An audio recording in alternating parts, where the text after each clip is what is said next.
प्रणाम। आज हम बात करेंगे जन्माष्टमी पे हमारे प्रिय कृष्ण जी के बारे में। तो जन्माष्टमी मुझे ऐसा लगता है कि it is not just about the birth of Krishna. इससे भी पहले वो आती है कि बर्थ ऑफ जो जो भी कृष्ण जी की क्वालिटीज़ रही हैं, उनको अपने हृदय में उतारने के लिए, कि जो भी उनके गुण रहे हैं, उनको धीरे-धीरे अपने हृदय में उत्पन्न करने का। क्योंकि कृष्ण जी हैं जो वो अ, अनंत स्वरूप है, कि he is the embodiment of Joy. और उनको कहा जाता है कि वो विष्णु जी की ना परफेक्ट मैनिफेस्टेशन भी है, पूर्ण पुरुषोत्तम। जैसे राम जी को मर्यादा पुरुषोत्तम कहा जाता है और कृष्ण जी को पूर्ण पुरुषोत्तम कहा जाता है, क्योंकि उन्होंने बहुत सी क्वालिटीज़ जो विष्णु जी की हैं वो अपने एम्बॉडी की है। क्योंकि आई थिंक ओशो ने कहा था राम जी के बारे में कि राम जी बहुत ही प्रेडिक्टेबल हैं, क्योंकि वो मर्यादा पुरुषोत्तम है। लेकिन जो कृष्ण जी हैं वो बहुत ही अनप्रेडिक्टेबल है। उनको हम प्रेडिक्ट ही नहीं कर सकते हैं। तो इन केस कृष्ण जी की गाथा में से कुछ पेज छूट जाएँ तो उनको दोबारा नहीं लिखा जा सकता। उसके लिए कृष्ण जी को ही वापस आना पड़ेगा, तो ही वो पूर्ण हो सकते हैं। तो कृष्ण जी की लीलाएँ ऐसी हैं कि बिल्कुल उनके बर्थ से पहले से शुरू हो जाती हैं। जैसे जैसे कि जब उनका बर्थ होना था, उससे पहले से उनके मर्डर की कॉन्स्पिरेसी स्टार्ट हो गई थी। जैसे उनके मामा थे, उनको किसी ने भविष्यवाणी की कि जो उनकी बहन देवकी है, उसकी जो संतान होगी उसी के हाथों उनका वध होगा। तो उन्होंने कंस ने उनको, अपनी बहन को और उनके हस्बैंड के साथ जेल में डाल दिया था। तो जेल में जैसे ही बच्चा पैदा होता था, वो बच्चे का वध कर देते थे। तो फिर हमें आगे पता है कि कृष्ण जी को कैसे वहाँ से लीला हुई पूरी, तो कैसे उनको वहाँ से निकाला गया एंड इवेंचुअली यशोदा माँ और नंद जी के पास पहुँचाया गया। तो बात ये है कि अगर हम अपने आप से कंपेयर करें, हम बहुत ही विक्टिमहुड में चल जाते हैं ये चीज़ें देख के। लेकिन कृष्ण जी की लाइफ में आपको इस इंसिडेंट का एक भी इम्प्रिंट नहीं दिखेगा। एक भी इम्प्रिंट नहीं दिखेगा। मतलब फ़ियर तो उनके आस-पास नहीं था, हेट भी नहीं थी। इनफैक्ट उनको लॉर्ड ऑफ लव कहा जाता है, क्योंकि उनकी लीलाएँ इतनी हैं, he was full of love, he was full of Joy. तो कभी भी विक्टिमहुड उनके आस-पास भी नहीं दिखता, जबकि उनकी स्टार्टिंग ही इतनी ट्रेजिक हुई थी उनकी लाइफ की। तो प्रेम की बात तो ऐसे है कि जैसे बचपन में जैसे यशोदा माँ के साथ उनकी एक लीला आती है कि वो बहुत नटखट थे, वो बहुत शरारतें कर रहे थे। तो यशोदा माँ ने सोचा कि मैं इनको बाँध देती हूँ, तो वो बहुत गुस्से में थी, तो वो उनको बाँधने लगती हैं, तो रस्सी 2 इंच छोटी पड़ जाती है। तो वो और रस्सी ले आती हैं, लेकिन वो फिर रस्सी छोटी पड़ जाती है। जितनी भी कोशिश करें, रस्सी हर बार 2 इंच छोटी पड़ जाती है। फिर इवेंचुअली वो गिव अप कर देती हैं एग्ज़ॉस्ट होके। और जैसे ही वो गिव अप करती हैं, वो रस्सी फिट हो जाती है, पूरी आ जाती है। तो ये कहीं न कहीं इसमें जो एक मतलब डिकोड करें इस चीज़ को, तो मैसेज ये भी आता है कि हम कितना भी एफर्ट डालें, जब तक हम चीज़ों को ये सोचते हैं ना, मैं करता हूँ, मैं कंट्रोल करूँगा आउटकम को, चीज़ों को, वो कुछ ना कुछ कम रह ही जाएगा। हमेशा कुछ ना कुछ गड़बड़ हो ही जाती है। लेकिन जैसे हम गिव अप करते हैं, सरेंडर करते हैं, भगवान की शरणागत में जाते हैं, तो वो चीज़ें ऐसे फिट होंगी, आपने शायद सोचा भी नहीं होगा। वो इस तरीके से आउटकम आते हैं। ऐसे रास्ते खुलते हैं जो आपको पता भी नहीं होता कि एग्ज़िस्ट भी करते हैं। तो सेम शरणागत की स्टोरी हमें मिलती है जब महाभारत में, काफ़ी साल बाद महाभारत में द्रौपदी जी का चीरहरण हो रहा था। तो पहले तो वो भीष्म पितामह जी के पास जाती हैं, गिड़गिड़ाती हैं कि हमारी लाइक हेल्प की जाए। गुरु द्रोणाचार्य के पास जाती हैं, तो सब लोग कोर्ट में मौजूद होते हैं, लेकिन कोई उनकी हेल्प नहीं करता है। तो इवेंचुअली फिर वो गिव अप कर देती हैं, उनकी अपनी स्ट्रेंथ भी इतने बड़े महारथियों के सामने कहाँ थी। तो इवेंचुअली वो गिव अप कर देती हैं और वो अपने हाथ ऐसे करके कृष्ण जी का नाम लेना शुरू कर देती हैं, और फिर वहाँ कृष्ण जी की तरफ से लाइक काइंड ऑफ एंडलेस, एक होता है ना अनलिमिटेड साड़ी का क्लॉथ था, वो आता है और वो उनकी रक्षा करता है वहाँ पे। तो ये रमन महर्षि ने भी मेंशन किया था। रमन महर्षि कहते कि जब तक द्रौपदी कोशिश कर रही थी, तब तक उसकी हेल्प नहीं हुई। लेकिन जैसे ही उसने सरेंडर किया, तो मैजिक हुआ। ये मैजिक ही है। जैसे हम देखें कि अनलिमिटेड सप्लाई ऑफ क्लॉथ आना आउट ऑफ नोवेयर, तो ये लॉजिक में कहीं फिट नहीं होगा। इसलिए ये मैजिक ही है। लेकिन मैजिक कब हुआ? जब द्रौपदी ने सरेंडर किया। जब तक द्रौपदी ने सरेंडर नहीं किया था तब तक मैजिक भी नहीं हुआ था, तब तक डिवाइन इंटरवेंशन भी नहीं हुई थी। जैसे ही द्रौपदी ने सरेंडर किया तो डिवाइन इंटरवेंशन हुई and eventually she was protected. I would like to add कि मेरे लिए तो वो क्लोथ ग्रेस ही है। जैसे ही आप सरेंडर करते हो, तो एकदम ऐसे लगता है कि झरने के नीचे बैठ गए हो आप, और उसी तरीके से अनसीजिंग वो ग्रेस आती रहती है। It wraps around us. तो मेरे लिए वो कपड़ा वही है, ग्रेस। तो आई थिंक ग्रेस को हुँ, फ्लो करने के लिए भी वो सरेंडर ज़रूरी है। जब हम बोलते हैं कि प्रभु मेरे से नहीं हो रहा है, this is where I surrender. I don't give up, I surrender. Because I know hmm, कि गिव अप का तो चांस ही नहीं है अगर मैंने आपको सरेंडर कर दिया है। आपके आगे हार गई हूँ, तो दुनिया के आगे हुँ, तो अगर मेरे को जितवाना है, आप जितवाओगे, नहीं जितवाना है, वो भी आपकी मर्ज़ी। पर फिर तब जब वो हुँ, बोलते हैं कि ठीक है, अगर इसने कर ही दिया है, तो let me show her and also everybody else who I am. It's just so precious. And also वो जो आपने जो बार-बार 2 इंच या 2 उँगलियों की वो छोटी पड़ जाती थी रोप, तो बोलते हैं गोपियों को भी बोला था माँ ने कि लेके आओ, और जितनी बार बाँधने लगते थे, वो नहीं हो पाता था।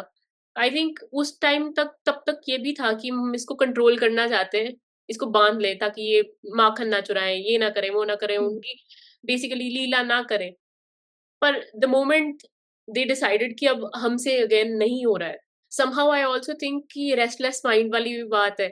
हम ये सोच के चले अगर वो रोप हमारा माइंड है, हमेशा छोटी पड़ जाएगी। यू नो, हमेशा वो इतनी रेस्टलेस रहेगी कि हम उसको हम नहीं, हम इतनी बड़ी हमारी सेल्फ है, यहाँ पे कृष्ण जी वो हमारी सेल्फ है, हम उसको नहीं कंटेन कर सकते। हम अपने मन में उनको समझ ही नहीं सकते हैं। यू नो, और जब तक हमारा मन ऐसे भागता रहेगा तब तक वो कहीं न कहीं छोटा पड़ जाएगा। जब तक हम कोशिश करते रहेंगे उनको समझने की, वो छोटा पड़ता रहेगा, you know, because he is infinite. तो the moment we surrender and say कि प्रभु मेरी बुद्धि, मेरा क्या बोलते हैं मनस, सब कुछ इतना छोटा है, मैं नहीं समझ सकती हूँ आपको। और फिर उसके बाद प्रेम जागता है, सरेंडर जागता है, और वो खुद ही सरेंडर कर देते हैं कि अरे तुम्हारी भक्ति को मैं सरेंडर करता हूँ, चलो जानो मुझे। So I think that love again, you know, that surrender, that letting go, all of it is very important. और हम कब से यही बातें करते आ रहे हैं, अपनी नॉन डुअलिटी में भी, हर चीज में यही बातें करते आ रहे हैं। बट आई थिंक आज की ये जो वीडियो है, या आज की में भी जो लीलाएं आगे डिस्कस होंगी या जो बातें होंगी, they are kind of, I think जो पैरामाउंट एग्जाम्पल्स हो सकती हैं वो चीज को समझाने के लिए। क्योंकि कृष्ण जी आई थिंक अकेले ऐसे गॉड है एटलीस्ट, मेरे को लगता है जो पैंथियन में, जो बिल्कुल हर टाइम सिर्फ प्रेम के साथ अब उनको बिल्कुल अपने कंट्रोल में कर सकते हो। और वो हर टाइम 24 घंटे आपको बताते रहेंगे कि मैं तुम्हारे साथ हूँ बिकॉज़ तुम मेरे को प्यार करते हो। प्रेम भक्ति भी कृष्ण से ही मिलती है हमें, राधा कृष्ण से ही हमें प्रेम भक्ति मिलती है, तो he is that embodiment of love. अगर आपने प्रेम सीखना है तो कृष्ण से सीखें। और सरेंडर की जब हम बात कर रहे थे ना, मुझे एक भजन याद आया, मैंने 2 साल पहले सुना था, मुझे इतना पसंद है ना वो, मतलब वो उसके बोल ऐसे जाते हैं कि अब सौंप दिया इस जीवन का सब भार तुम्हारे हाथों में, है जीत तुम्हारे हाथों में, है हार तुम्हारे हाथों में। लाइक मुझ में तुझ में बस भेद यही, मैं नर हूँ तुम हो नारायण, मैं हूँ संसार के हाथों में, संसार तुम्हारे हाथों में। लाइक इतना पसंद है, there is something magical about this bhajan. बहुत पसंद है मुझे, स्पेशली द पार्ट के मैं हूँ संसार के हाथों में, पर संसार तुम्हारे हाथों में। और कृष्ण जी का तो ऐसे है ना कि उनका जो हम कहते हैं ना बात की ऑब्जेक्ट सेम है, उनको कोई कैसे परसीव करना चाहता है, वो उसके पर्सपेक्टिव पे है। अब देवकी जी और यशोदा जी ने उनको बच्चे के रूप में देखा, है ना? वॉरियर्स उनको वॉरियर के रूप में देखते हैं, किंग्स उनको सम्राट के रूप में देखते हैं। और जो अर्जुन थे उन्होंने एक गुरु के रूप में, एक मित्र के रूप में उनको देखा, सुदामा जी ने मित्र के रूप में देखा। और जो योगी होते हैं, जो संत होते हैं, वो उनको पारब्रह्म के रूप में देखते हैं, सुप्रीम रियलिटी के रूप में देखते हैं। तो कृष्ण जी का तो ऐसे है कि वो वही है, ये हम पे है हम उनको किस रूप में परसीव कर पाएँ, है ना? जैसे हम ये कॉस्मिक फॉर्म की बात करते हैं कि जैसे उन्होंने महाभारत के बैटलफील्ड में उन्होंने अर्जुन को वो एक विराट फॉर्म दिखाई, जो कॉस्मिक फॉर्म जहाँ पे वो सब थे, एनिमीज़ में भी वही थे, फ्रेंड्स में भी वही थे। कुछ भी जो दिख रहा था अर्जुन को सब कुछ वही था। लाइक जो पूरा उन्होंने अपना विराट रूप दिखाया वहाँ पे।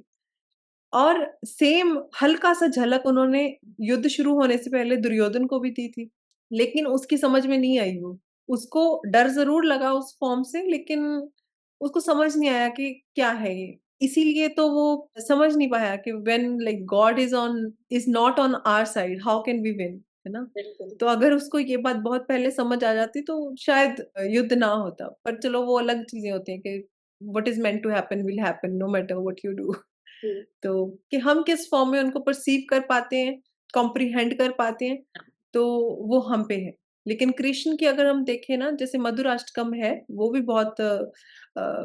बहुत ही प्यारा-सा भजन है। तो उसमें जैसे वो बताते हैं कि भाई कृष्ण जी आपकी आवाज़ मधुर है, आपकी आँखें मधुर हैं, आपकी वाणी मधुर है, आप जिस तरीके से चलते हैं वो मधुर है, जिस तरीके से आप अपनी बंसुरी बजाते हैं वो मधुर है। लाइक एक-एक चीज़ के आपके वस्त्र मधुर हैं, आपके होठ मधुर हैं, आपके बाल मधुर हैं। हर चीज़ कृष्ण जी की एक-एक गिनी हुई है उसमें कि you are like sweet inside and out. बिल्कुल। You are like embodiment of sweetness. Hmm. Sweetness as in मेरे लिए तो दैट स्वीटनेस इज़ नेक्टर, है ना? वो जो हुँ, नेक्टर मतलब जो essence, I think that sweetness, that nectar जो धन्वंतरी लेके निकले थे उस समुद्र मंथन में से, वो सब कुछ प्रेम ही है। और हुँ, प्रेम के साथ आप इनको काबू भी कर सकते हो। प्रेम के साथ आप इनको अपना बेटा बना सकते हो, भाई बना सकते हो, दोस्त बना सकते हो। बट जब आप हुँ, एक्चुअली भगवत पढ़ते हो या इनकी स्टोरीज़ पढ़ना शुरू करते हो, आप अपने आप को not as his friend may be, not not even as his devotee, जब आप बस पढ़ते हो ना, आप सोचते हो अरे! ऐसी लाइफ़, मतलब पैदा होने से पहले ही जैसे आपने बोला कि लोग प्लानिंग हुँ। प्लॉटिंग कर रहे हैं कि इनको मारा कैसे जाए, सब कुछ और हो वो भी रहा है। बाहर के लोग नहीं हैं, या घर के लोग हैं। एग्ज़ैक्टली उनकी लाइफ में कितना कुछ हो रहा है, मतलब there is nothing that's not happening and all of it is hmm, happening all at once. But hmm, at the same time I think एक चीज़ ये बड़ी इम्पोर्टेंट है समझनी कि the way that he was born, एक prison में, jail में पैदा हुए, हम सारे भी तो एक तरह जेल में ही पैदा होते हैं। ये जो माया का जेल हुँ, है काइंड ऑफ, हुँ, उस जेल में पैदा होते हैं। पर मेरे लिए मेरे को ऐसा लगता है वो कृष्ण कृष्ण इसलिए थे because he new who he was. He knew that he was that. हुँ, हम लोग किताबें पढ़ते हैं, हम हज़ारों स्क्रिप्चर्स पढ़ते हैं, हम इतनी सारी चीज़ें पढ़ते हैं जहाँ पे लिखा होता है आत्मा परमात्मा एक है, तुम भी वही हो, ये वो, और हम उसके बाद एक्सपीरियंसेस माँगते रहते हैं, जहाँ से ये प्रूव हो। He would not swerve from his reality, you know, वो कभी भूले नहीं, माया उनके चारों तरफ थी, उन्हीं की तो है technically. Hmm, but at the same time जब वसुदेव जी उनको ले भी गए नंद बाबा के पास, then he grew up and then इतना कुछ हो रहा है, महाभारत तो is like you know too big of an epic, every single hmm, page has 10 incidents happening all at once, मैं तो कंफ्यूज हो जाती हूँ बहुत बार। तो हुँ, इसलिए इसलिए मैं उसको ज्यादा टच भी नहीं करती, you know that is me because because I like I need to process it, और कितनी बारी मैंने उसी हुँ, चक्कर में वो छोड़ी भी है, because I hmm, think may be उसकी ग्रेविटी इतनी ज्यादा है। बट आप ये सोचो कि somebody is at the center of it, because इस टाइम हम उनकी बात कर रहे हैं जब वो एम्बॉडीड थे, जब वो ह्यूमन फॉर्म में थे, और फिर भी उनको कोई फर्क नहीं है because he knows the hmm, reality, he knows the truth जिसके पीछे हम सारे भागे जा रहे हैं कब से, यू नो वो ट्रूथ। तो आई थिंक ये वही है कृष्ण अपने अंदर का जागना। आई थिंक हर हर जन्माष्टमी हम सब कुछ करते हैं, हम झूला झुला के आते हैं मंदिर जाके, सब कुछ करते हैं, आप भी करते हो, हम भी सब करते हैं। हुँ, पर मेरे को ऐसा लगता है ध्यान लगा के पहले तो ये बोलना चाहिए कि हमारे अंदर जन्म लो, ताकि हमें एटलीस्ट हमें आपका जो स्वरूप है हमारे अंदर ही दिखे और हम पहचान पाए कि हम खुद कौन है। जो इतने सेंटर्ड रहे ना, उन्होंने बिल्कुल ये नहीं कहा कि मेरे साथ कुछ गलत हो रहा है। ओखली ले जाके पेड़ उखाड़ रहे हैं, छोटा-सा बच्चा, उनकी मदर आ रही है, उनके फादर आ रहे हैं, आपस में लड़ रहे हैं कि तुमने बच्चे को बाँध दिया। बच्चा कुछ नहीं बोल रहा है, बच्चा बोल रहा है मेरे को भूख लगी है, चलो वापस। बट उसके पीछे इतने बड़े-बड़े रीज़न्स हैं, इतना कुछ हो रहा है। It is only because he knew who he was. He knew his own reality. He knew, and the thing is कि कुछ भी हो जाता था, he would never move away from it. इसी को तो abiding कहते हैं ना, the calm abiding hmm. or abiding by your true self. जब हम भी इतने ज़्यादा माया में फँस जाते हैं, वो इसीलिए तो है क्योंकि हम आइडेंटिफ़ाई बहुत ज़्यादा कर जाते हैं। तो शायद इसीलिए श्री कृष्ण सब रोल्स में हर चीज में होने के बावजूद भी हमेशा खुद भी याद कर लेते थे और दूसरों को भी करा ही देते थे कि मैं हुँ। दिख आपको इतना सा रहा हूं अभी, even when he was a kid, कि I am the one who created all of this. जैसे महाभारत में भी है ना, कि जब युद्ध स्टार्ट होना होता है, तो जब भगवत गीता जहाँ पे उसका उच्चारण किया गया, वो हम्म। मोमेंट वही थी जहाँ पे अर्जुन कहते हैं कि नहीं, ये जिनके साथ मैं लड़ने जा रहा हूँ ना, ये मेरे कज़िन हैं, वो मेरे गुरु हैं, वो मेरे दादा समान भीष्म पितामह हैं, ये मेरी फैमिली है, मैं इनके साथ नहीं लड़ सकता हूँ। मैं इससे बेहतर मैं मरना पसंद करूँगा, लेकिन मैं अपनी फैमिली के साथ नहीं लड़ूँगा। तो हम्म। वो वहीं पे गिव अप कर रहे होते हैं। तो तभी कृष्ण उनको समझाते हैं कि अर्जुन, ये करके तुम्हें क्या लग रहा है कि तुम होनी को टाल दोगे? अगर तुम नहीं युद्ध लड़ोगे, तो जो होनी है उसको तुम टाल नहीं रहे हो। जो होना है, जिसने मरना है वो मरेगा, जिसने जीवित रहना है वो जीवित रहेगा। ये हम्म। गिव अप करके तुम सिर्फ़ अपने कर्म से भाग रहे हो। तुम सिर्फ़ कर्म से भाग रहे हो, तुम अपना कर्म करो। बिल्कुल। अपना 100% दो। तो वो समझाते हुए ही उन्होंने पूरा भगवत गीता का उच्चारण किया। तो हम्म। भगवत गीता डेफ़िनेटली हम आगे कभी स्टार्ट करेंगे, है ना? तो और और फिर वहाँ पे उन्होंने अपना विराट रूप दिखाया। तो बात यही है कि वो आपको गाइड कर रहे हैं। अब देखो, वहाँ पे उन्होंने जब दोनों, उनके लिए तो एक समान ही थे, पांडव और कौरव। तो उन्होंने दोनों को या। ऑप्शन दी थी कि एक साइड मैं जाऊँगा और एक साइड मेरी नारायणी सेना जाएगी। हम्म। तो कौरव तो डेफ़िनेटली उन्होंने नारायणी सेना ही चूज़ करनी थी, लेकिन अर्जुन के पास पहले ऑप्शन आई थी कि तुम क्या चूज़ करोगे? हम्म। तो अर्जुन कहता, कृष्ण मैं आपको चूज़ करूँगा। हम्म। और कौरव सोच रहे थे कि भाई क्या बेवकूफ़ इंसान है, ठीक है? हम्म। तुम नारायणी सेना लो, तुम्हारे पास इतने अच्छे एडवांस वेपन्स आएँगे, इतने लोग आएँगे, लेकिन एक एक तरफ कृष्ण आएँगे सिर्फ़। वो भी कह रहे हैं कि मैं हथियार नहीं उठाऊँगा। हम्म। मैं मैं हथियार नहीं उठाऊँगा, मैं युद्ध में लड़ूँगा नहीं, मैं बस तुम्हारी साइड पे रहूँगा। हम्म। लेकिन इवेंचुअली अगर हम पूरी लाइफ़ में भी देखें ना, हम कितना भी मटेरियलिस्टिक चीज़ें, एडवांस चीज़ें, बड़ी-बड़ी, बढ़िया चमकीली चीज़ें इकट्ठी कर लें, लेकिन वो किसी यूज़ की है नहीं। Hmm. But the moment you start choosing God, hmm. अब यहाँ पे अर्जुन ने चूज़ किया था कृष्ण को, कृष्ण खुद चल के अर्जुन के पास नहीं आए थे। हम्म। तो this the moment you start choosing God, everything is going to change. और हमें पता है कि जितने भी एडवांस हथियार थे, कुछ कौरवों के काम नहीं आया, इवेंचुअली जीत पांडवों की ही हुई थी।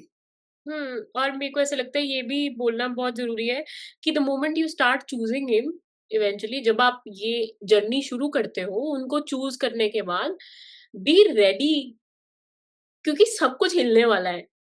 हुँ, शुरू-शुरू में बहुत ज़्यादा फाउंडेशन जो है हमारी लाइफ़ की बिल्कुल हिला दी जाती हैं, अगर आप एक सही, ये तो नहीं कह सकते हैं कि सही साधक, बट अगर आपकी इंटेंट बिल्कुल प्योर है, आप सच में उनको जानना चाहते हो, उनको मिलना चाहते हो, तो वो जो भी आपकी लाइफ में असत्य है, सो टू स्पीक, या फिर जो भी फाउंडेशंस फॉल्टी हैं बट आप उनको अपना सच मान के बैठे हो, वो बहुत शेक अप करेंगे, जिसको हम dark night of the soul बोलते हैं साइकोलॉजी में।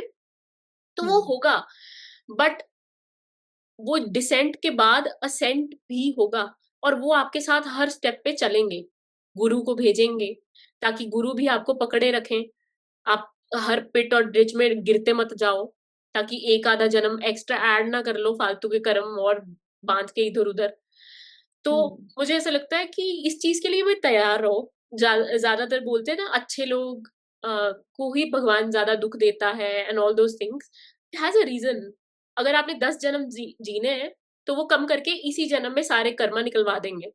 तो दुःख होगा, पीड़ा होगी, but at the same time he is promising you कि अभी काट ले भाई, 10 जन्मों में ये 1-1 साल करके क्यों काटना है? आजा मैं तेरे को 10 साल में ऐसी कोई प्रॉब्लम दे देता हूँ या कुछ कर देता हूँ। बहुत गंदे-गंदे जाते हैं लोगों के डेकेड, बट उसके बाद एकदम से राइज़ होता है, हुँ, और वो जो राइज़ होता है उसमें अगर संपत्ति भी आती है तो उनकी फाउंडेशन हिलती नहीं है, क्योंकि वो हुँ, सरेंडर्ड राइज़ होता है। क्योंकि आप रियलाइज़ कर रहे होते हो, अगर ये सब कुछ चला भी गया, एक चीज़ कभी नहीं जाएगी, मेरी भक्ति और हुँ, परमात्मा खुद। तो मुझे ऐसा लगता है कृष्ण जी की सारी स्टोरीज़ से यही पता लगता है छोटी-छोटी चीज़ में भी, माखन चुरा रहे हैं, उस चीज़ में भी, अगर उनके पीछे-पीछे लाठी लेके भाग रही हैं यशोदा माँ, उस चीज़ के पीछे भी, सब कुछ कर रहे हैं, every single thing is happening, और उस सब करते-करते उन लोगों का उद्धार हो रहा है।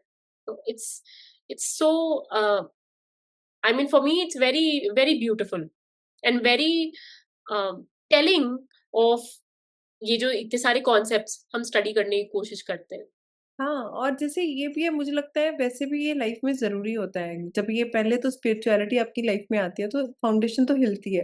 हुँ, क्योंकि आपके साथ ये होता है कि आपने एक दीवार बना रखी होती है, उसमें एक जब स्पिरिचुअलिटी आती है आप पोक करते हैं एक ईंट में और आपको पता चलता है ये ईंट है नहीं, आपका पूरा सिस्टम हिल जाता है हुँ, कि मतलब पूरी की पूरी wall is like illusion, but वो शीश महल आपका है। सिस्टम हाँ, कि वो रेडी नहीं होता प्रोसेस करने के लिए आपका माइंड।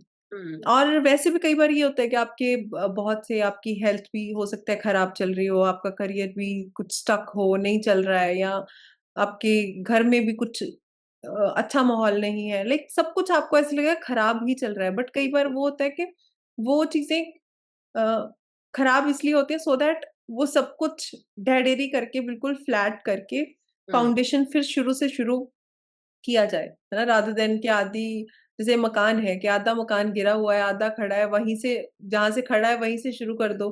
उससे बेहतर है कि उसको बिल्कुल फ्लैट करके, ज़ीरो से स्टार्ट करके एक अच्छा और बेहतर मकान बनाया जाए, वही बेहतर है। मुझे ऐसा लगता है वही बोलते हैं ना कि जब दिन होने वाला होता है तब रात सबसे ज़्यादा गहरी हो जाती है उसके पहले। गहरी होती है। वही बात है ना, हुँ, दुःख जब बहुत ज़्यादा हम बोलते हैं ना अति का हो गया है प्रभु, बस अब लाइक आई गिव अप, हुँ, और वो कई हुँ, बार तो बार-बार वही चीज़ आती है।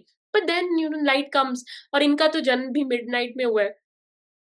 बिल्कुल मिडनाइट में पैदा हुए हैं बिल्कुल। और बिल्कुल कस्प पे, जब रात हुँ, बिल्कुल जाने वाली है, दिन बिल्कुल चढ़ने वाला है, ना इनको रात बाँध सकती है, ना दिन बाँध सकता है।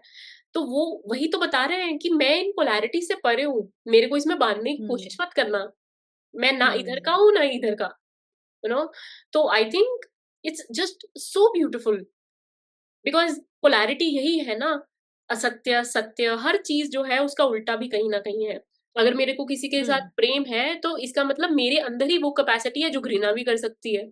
As a human. हुँ, पर अगेन हम बोलते हैं ना, we have to keep on choosing Hari, we have to keep on hmm, choosing him, और अगर हम उनको हुँ, चूज़ कर रहे हैं, तो हम उनके उन एट्रिब्यूट्स को ही चूज़ करेंगे जो हमें उन तक उनके जैसा ही बना के लेके जाएँ। तो हुँ, अगर मान लो कोई एट्रिब्यूट है जो है उनका ही, जैसे जो भी नेगेटिव चीज़ें हैं वो भी परमात्मा के अंदर ही एग्ज़िस्ट करती हैं। हमने बात करी हुई है इसी चीज़ के बारे में, because that is how srishti works, सृष्टि चलेगी ही ऐसे, उस बैलेंस की वज़ह से, उस हुँ, पोलैरिटी की वज़ह से। पर परमात्मा तक पहुँचना है तो आई थिंक वो चॉइसेस हमें लेनी पड़ेंगी और इस पोलैरिटी को समझना पड़ेगा, जजमेंट खत्म करनी पड़ेगी कि जो हमें गंदा लगता है वो भी इन्हीं का पार्ट है, वो भी कृष्ण जी का ही पार्ट है। तो हुँ, बिकॉज़ उन्होंने मेरे को चांस दिया है कि मैं उसको रिकॉग्नाइज़ कर सकूँ, कि ये सही नहीं है। चाहे ये मेरा ही पार्ट है, मैंने तुझे इसीलिए अपना पार्ट दिखाया ताकि तू इसको रिकॉग्नाइज़ कर सके कि ये मैं इसको एम्बॉडी नहीं करना चाहती हूँ, and then you know I rise and I tell him to you know show me his true self, कि जो आप हो मुझे वो दिखाओ, और उसमें तो there is only love, nothing else. Uh, तो लव के तो खुद के कोई एट्रीब्यूट नहीं है, देयर इज़ नथिंग। तो आई थिंक वो पोलैरिटी, वो दिन-रात, अ, वो जो ग्रे एरिया है ना, जैसे आपने बिल्कुल स्टार्टिंग में बोला था कि हम इनको नहीं समझ सकते हैं। He keeps on doing whatever he wants. Hmm, uh, भक्त की ज़िंदगी में भी। तो वो चीज़ इट्स वेरी कैरेक्टरिस्टिकली हिम, और हुँ, आप सिर्फ़ प्रेम के साथ ही वो समझ सकते हो। अदरवाइज़ हुँ, अगर दिमाग चला के हम तो कुछ नहीं कर सकते हैं। बिल्कुल। और कृष्ण जी का तो अगर हम देखा जाए ना तो कहीं भी आप देखेंगे वहाँ नेचर बहुत रहता है। हुँ। जैसे वो गैया चुराएँगे, है ना? बंसुरी बजा रहे हैं, गोपियाँ बिल्कुल मंत्रमुग्ध हो जा रही हैं। He is full of life. या तो ये क्योंकि एक हमें वो भी दिखाता है क्योंकि ये विष्णु अवतार है ना, तो हुँ, विष्णु तत्व क्या है जो इस यूनिवर्स को सस्टेन कर रहा है। जैसे बहुत ब्रह्मा ब्रह्मा जी हैं, तो वो क्रिएटर हैं। शिव जी हैं, वो डिस्ट्रॉयर हैं। जो विष्णु जी हैं, वो पूरे संसार को सस्टेन कर रहे हैं। तो that is why you know he is full of life. अगर हम अपने आस-पास भी देखें हमारी बॉडी है, हुँ, इसमें नए सेल्स बन रहे हैं, पुराने डिस्ट्रॉय हो रहे हैं, हमारी बॉडी मेंटेन हो रही है। अब ये जो बॉडी मेंटेन हो रही है दैट इज़ विष्णु तत्व। या ये नहीं है कि ये आपसे अलग हैं, आपको कहीं किसी और लोक में जाना पड़ेगा इनको देखने के लिए, महसूस करने के लिए, नहीं। आपके आसपास कुछ भी जो सस्टेन हो रहा है वो विष्णु तत्व ही है। और बिल्कुल। कृष्ण जी की स्टोरी में हमें ये बार-बार दिखता है कि he is like full of life. जैसे उनको जैसे उनके पिताजी हैं वो जिस दिन इनका बर्थ हुआ है, नंद जी के घर छोड़ने जा रहे थे, तो इतना नदी में बाढ़ आ रखा था, यमुना जी में, हाँ, बहुत, कि जितना भी ऊपर करें नदी उतनी ऊपर चलती जाए। लेकिन द मोमेंट यमुना जी ने इनके पैरों को टच किया, या वो शांत हो गई। तो पूरी की पूरी जो सृष्टि है, वो जितनी भी लाइफ है, वो इनके अराउंड है। आप कभी भी देखेंगे तो दैट इज़ व्हाई इनके आस-पास everything is just full of life. या ऑल्सो विष्णु पत्नी इज़ भूमि। विष्णु जी हाँ। की 2 पत्नियाँ हैं, जो एक लक्ष्मी माँ है और एक भूमि है। हुँ, तो जिनको, और हुँ। जैसे शालिग्राम में वृंदा देवी भी हैं, तो विष्णु तत्व की ही it's so very important. I think nature जो मैनिफेस्टेशन है, वही पुरुषा प्रकृति की जैसे हम बात करते हैं, हाँ, कि वही है, बिल्कुल। आपको कृष्ण जी में तो बिल्कुल साफ-साफ दिखती है वो चीज़। एक हमने कहीं चीज़ पढ़ी थी, ये थोड़ी-सी अनरिलेटेड भी हो सकती है इस हुँ, टॉपिक से, लेकिन वो बहुत ऐसे थी कि जैसे ब्रह्मा जी हैं, क्रिएटर हैं। अब कोई चीज़ क्रिएट करने के लिए आपको क्या चाहिए? विज़डम चाहिए। तो ब्रह्मा जी के साथ पेयर है सरस्वती जी का। हुँ, और आप अगर किसी चीज़ को सस्टेन कर रहे हैं, तो उसको सस्टेन करने के लिए आपको बहुत से रिसोर्सेज़ चाहिए हैं। हाँ, तो संपत्ति। वो है फिर लक्ष्मी जी आ जाते हैं। तो बहुत हमें ये एग्ज़ाम्पल अच्छी लगी थी। Absolutely, absolutely. नहीं, हुँ, मैं इस चीज़ को कभी-कभी ऐसे भी सोचती होती हूँ कि जैसे जब ब्रेथ आई, तो हुँ, अगर हम उसको ब्रह्मा जी सोचें, और अगर हमारे अंदर जब फ्लो कर रही है, हमें बिल्कुल क्लीन कर रही है, यू नो, हमारी एनर्जीज़ को बैलेंस कर रही है, जिसकी वज़ह से हम जी रहे हैं, वो श्री विष्णु है, और जब वो बाहर जा रही है, तो इट्स लॉर्ड शिवा। बिकॉज़ हमारा हुँ, जीवन शुरू भी ब्रेथ से हुआ है, जीवन खत्म भी ब्रेथ पे ही होना है। ये इट्स सो ब्यूटीफुल। जब आप प्राणायाम करते हो, या कोई भी ब्रीथिंग एक्सरसाइज भी करते हैं, या नॉर्मल मेडिटेशन भी करते हैं, तो आई थिंक वो वननेस ही जो ब्रेथ के थ्रू हमें रियलाइज़ होती है, तो हमें यही चीज़ें शायद समझाती है। That that's hmm. What I believe. Uh, तो आदि शंकराचार्य ने भी सेम ऐसी ही एक बात की थी। वो कहते हैं कि इन्हेल करो कि consciousness is the only reality, इस सत्य को। हुँ, इसी को होल्ड करके रखो और एक्सहेल कर दो कि the world as it appears to be, ये सत्य है। तो या वो कहते हैं कि यही असली प्राणायाम है। Everything oh! Else is just torture to your nose. Yeah absolutely, बिल्कुल, या ही वाज़ स्पॉट ऑन। मुझे लगता है हम कभी-कभी ऐसी बात करने में पोलाइट हो जाते हैं, पर जो हमारे पुराने सेजेस रह चुके हैं, वो तो बिल्कुल बिजली गिरा देते हैं अपने वर्ड्स के साथ, और इंसान एकदम से सोचता है, अरे स्टॉप, कि मैं इसको टाइम लगेगा प्रोसेस करने के लिए, पर उसके बाद बंदा प्रोसेस भी कर लेता है। तो आई थिंक ये इट्स हुँ, ब्रिलियंट एग्जांपल।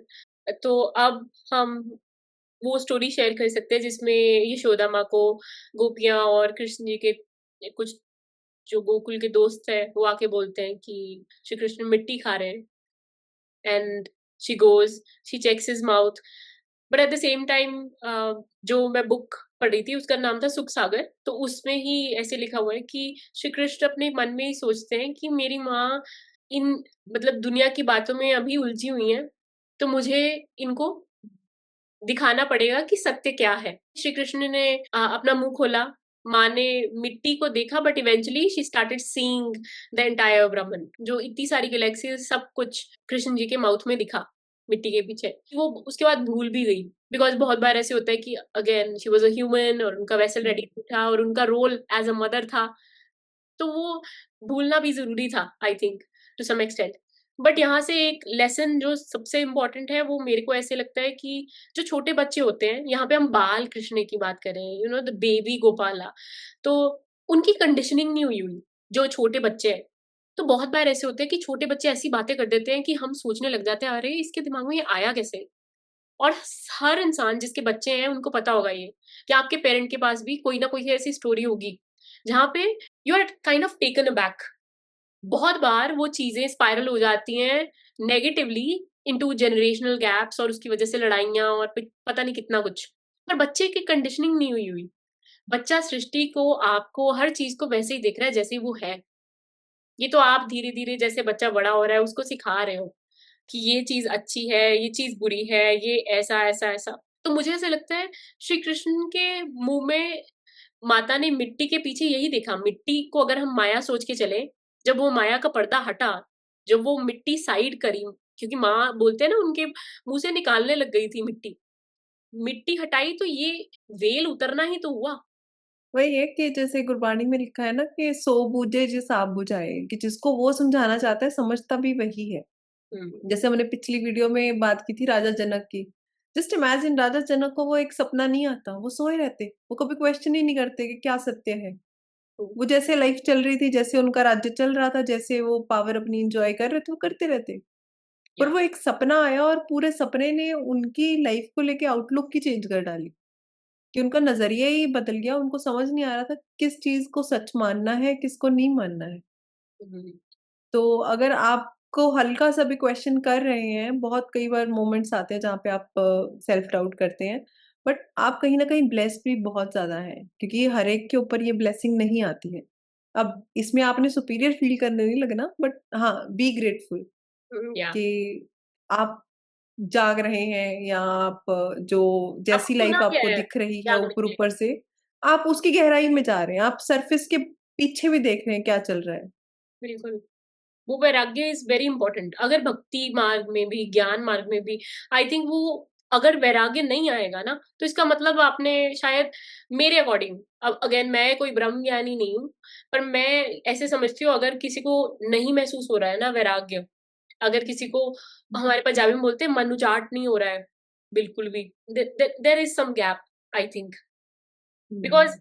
मेरे हिसाब से ये रियलाइज़ करने से पहले कि ये माया भी उनकी बनाई हुई है, मॉडरेशन कैसे लाएँ, वर्ल्ड में रह के भी वर्ल्ड के कैसे ना हों, ये सारी बातें हम बाद की बातें कर रहे हैं। बिल्कुल स्टार्टिंग में जब जर्नी स्टार्ट होती है, वो ये मन उचाट होने से ही होती है। वो मन में वैराग्य हुँ। आने से ही होती है। ये रियलाइज़ करने से ही होती है, अरे! जिसको मैं सच मानना था वो सच तो नहीं है, तो सच क्या है? वो हुँ, चीज़ आनी इज़ वेरी हुँ, इम्पोर्टेंट, वो डिटैचमेंट आनी, डिटैचमेंट इज़ द वर्ड, वो आनी बहुत ज़रूरी है। अगेन ग्रैटिट्यूड के अलावा कुछ नहीं है बिकॉज़ अगर ज़िंदगी में अभी दुःख भी है ना, वो अग्नि परीक्षा चल भी रही है, तो थोड़ी देर के लिए यू नो थोड़ा धैर्य बना के रखो। आप थोड़ी देर बाद पीछे मुड़ के थैंक करोगे उस परमात्मा को कि आपने हुँ, वो सर्कमस्टांसेस देखे बिकॉज़ वो सर्कमस्टांसेस आपको उनके पास लेके गए। इस जब इंसान उस मोमेंट में से निकल रहा होता है ना, तब ये बातें बड़ी बड़ी इरिटेट करती हैं कि कोई ऐसा कैसे बोल रहा है। पर ट्रस्ट अस हुँ, अगर अगर ये बात ऐसी नहीं होती ना, अगर आप बीती ना होती ना, तो कोई मैं तो ऐसी बिल्कुल नहीं हूँ, जो ऐसे बोले और आप भी ऐसे बिल्कुल नहीं हो। तो इस बात की हम हुँ। गारंटी तो ले सकते हैं कि थोड़ी-सी पेशेंस रखो, you will find your answers, you know and like I really pray कि lord Krishna helps you find your answers because all of us need them. और जो अभी हमने लीला की बात की जहाँ पे यशोदा मैया को समस्त सृष्टि थी जो वो कृष्ण जी के मुँह में दिखाई दी। तो ये थोड़ी-सी एग्ज़ाम्पल उसके साथ मैचिंग भी है कि हमें बूँद में सागर दिखाई दिया उनको, है हुँ, ना? अपने बच्चे के मुँह के अंदर उनको सृष्टि दिखाई दी। और जो अर्जुन जी को दिखाई दिया था वो था कि समस्त समुद्री उनको दिखाई दिया था। क्योंकि उनको हर चीज़ में कृष्ण दिख रहे थे। उनको एनिमल्स में, बर्ड्स में, अपने जो कज़िन्स जिनके साथ उनकी युद्ध होने जा रहा था, उनमें, अपने आप में, हर चीज़ में सिर्फ़ और सिर्फ़ कृष्ण दिख रहे थे। जो अर्जुन जी को दिख रहा था वो समंदर था, और जो यशोदा मैया को दिख रहा था वो एक बूँद में सागर दिख रहा था। हुँ, तो बात ये है कि सत्य ये नहीं है कि वो जो विष्णु तत्व जैसे मैंने बात की कि वो हमसे कुछ भिन्न है, वो लाइफ़ में ही है। ये है कि हम देख नहीं रहे उसको।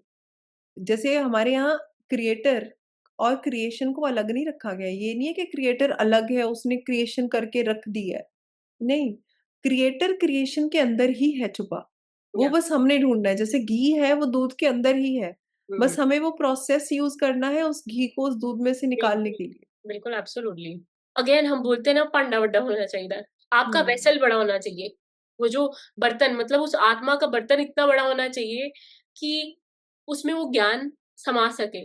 सो may be Yashoda Maa was a very simple woman no बहुत ही सिंपल, बड़ी प्यारी।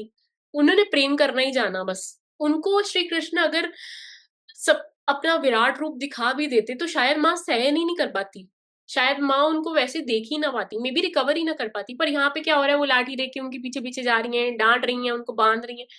मुझे ऐसा लगता है कि जितना ज़रूरी है ना, परमात्मा अपना उतना ही रूप हर इंसान को दिखाता है। अब जैसे जो अर्जुन जी थे, अगर हम साइकोलॉजी के तरीके से देखें, तो वो ऐसे बोल रहे थे ना कि मैं इनको अटैक नहीं कर सकता हूँ क्योंकि ये मेरी फैमिली मेंबर है। वो फाइट फ्लाइट मोड पे थे। अगेन फ्रीज़, फ़ॉन, सब कुछ इकट्ठा हो रहा था उनका तो। मतलब his nervous system must have been a wreck at that time, जो हमारे हुँ, साथ भी बहुत बार होता है। तो मुझे ऐसा लगता है, जब हमारे नर्वस सिस्टम पे आती है, उस टाइम भी हम बहुत ज़्यादा बॉडी के साथ अटैच कर रहे होते हैं, ना? तो मुझे ऐसा लगता है कि वो जो अवेकनिंग उनकी थी ना, उस टाइम पे श्री कृष्ण ने अपना विराट रूप दिखाया, बोलते हैं विराट, मतलब जिसमें सब कुछ हम तो इमेजिन भी नहीं कर सकते। मुझे ऐसा हुँ, लगता है कि वो बहुत ज़रूरी था, वरना हम अपना धर्म ना निभा पाते। वो हुँ, अवेकनिंग उनकी बहुत ज़रूरी थी, ये रियलाइज़ करने वाली कि क्या सत्य है, क्या असत्य है, ज्ञान क्या है, ब्रह्म ज्ञान क्या है, मेरे पीछे कौन खड़ा है भाई, है ना? तो अगर मैं किसी को मार भी रहा हूँ, ये सभिनी के बच्चे हैं, वो बोलते हैं ना, उन्होंने बहुत-बहुत सारे विभीषण देखे, बहुत ब विभीषण बोल रही हूँ, दुर्योधन देखे, बहुत सारे लोग, हर कैरेक्टर के थाउज़ेंड्स देखे, श्री कृष्ण के अंदर ही। तो जब इंसान को पता लगता है कि अरे, जिस चीज़ को मैं इतनी बड़ी समझ रहा था, जिस बूँद को वो एक्चुअली सागर समझ रहे थे, वो थी बूँद ही। यू नो, तो आई थिंक उनको हुँ। सागर के दर्शन होने were very very important, that's what I believe. पर माँ तो माँ है, अगर उनको दिखा भी देते, वैसे मेरे को लगता है अगर माँ भूल गई बाद में, सब देखने के बाद भी, फिर भी उन्होंने लाठी लेके उनके पीछे पीछे भागना था। तो आई थिंक वो अपने रोल्स पे भी डिपेंड करता है, अपने अपने रोल्स पे डिपेंड करता है, इसी वजह से हमारे एक्सपीरियंसेस परमात्मा के साथ बिल्कुल डिफरेंट होते हैं। एंड वो हुँ। वही जानता है कि उसने अपना साक्षात्कार किसको कैसे करना है। तो ऐसे महाभारत में भी एक स्टोरी आती है जहाँ पे के जो दुर्वासा थे वो द्रौपदी के यहाँ पे आते हैं। तो लेकिन तब तक द्रौपदी अपना खाना खा चुकी होती हैं। जैसे द्रौपदी थी वो सबसे लास्ट में खाना खाती थी घर में। तो द्रौपदी खाना खा चुकी थी और कुछ नहीं बचा था और वो थोड़ा पैनिक हो रही थी कि अब दुर्वासा और उनके बहुत से फॉलोअर्स आ गए हैं कि इनको क्या फीड करूँगी मैं? हुँ, तो कृष्ण क्या करते हैं, द्रौपदी की जो प्लेट होती है ना, उसमें से एक कण वेजिटेबल का उठा के खा लेते हैं और वो खाते हैं इतने में ही दुर्वासा और उनके सारे उनका पेट भर जाता है। हुँ, जबकि वो हुँ, ह्यूमिलेट ही करने आए थे, उसी की इंटेंशन से आए थे, लेकिन वो उतनी सी वेजिटेबल खाने से ही उनका पेट भर जाता है। ये भी हमें कहीं न कहीं यही बताता है कि वो या कृष्ण दिख भले ही भिन्न रहे हैं, लेकिन हल्की-सी वेजिटेबल उन्होंने खाई, उससे इतने लोगों का पेट भर गया है। तो या वो क्रिएटर है, तो वो हमारे बीच ही छुपे हुए हैं, वो हर बीइंग में प्रेज़ेंट है। इसीलिए एब्सोल्युटली, तो हुआ कि कृष्ण ने खाना खाया और पेट दूसरों का भर गया, बिल्कुल।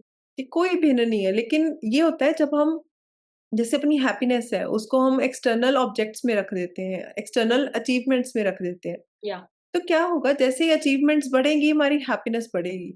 हुँ, लेकिन अगर वो अचीवमेंट्स कम होनी शुरू हो गई या फिर वहीं पे मतलब स्टेगनेंट हो गई, तो वो हमारी हैप्पीनेस स्टक हो जाएगी। हमें वो हैप्पीनेस हैप्पीनेस लगेगी नहीं, हुँ, क्योंकि उसमें कुछ चेंज नहीं आ रहा है, फ्लक्चुएशन नहीं हो रही है और हुँ, बढ़ नहीं रही है। बढ़ नहीं रही है, अगर हल्की-सी कम भी होगी तो हमें लगेगा हम सैड हैं, या क्योंकि हमने एक स्टैंडर्ड सेट किया था कि अच्छा ये जो फीलिंग है यही हैप्पीनेस है।